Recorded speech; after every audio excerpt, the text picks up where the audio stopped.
Businesses have recently opened their doors in Quincy, and city officials say more are on the way. WGEM's Layla Martinez reports on the push for more development. City officials say that the arrival of businesses like Target, Planet Fitness, and Pancheros show that top developers are starting to have an interest in Quincy. In the market right now, there's a number of unique opportunities that are in the works.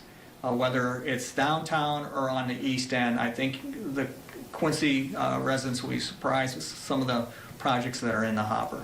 Target and Planet Fitness opened their doors last year, and Pancheros is set to open very soon. Next week, the February 13th. We are just gearing up to go, and we're going to hire our staff and train this weekend and get them prepared to serve the community. Officials say the opening of these businesses is only going to drive more development to Quincy. They say the new stores in the shopping center on 61st and Broadway and the upcoming Raising Cane's is proof of this.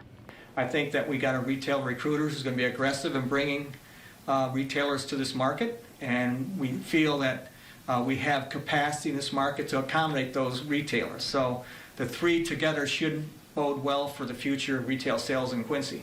The owner of Pancheros says the push for more development is one of the main reasons they chose to expand in Quincy. We've been very successful here so far. Quincy is a community that is very well balanced for franchised brands. There's a great group of people in this town, and so we're excited to open our second restaurant here, and we think that the community will love it. And officials say new business not only helps the local economy, but also drives up employment opportunities as well. In Quincy, Layla Martinez, WGEM News.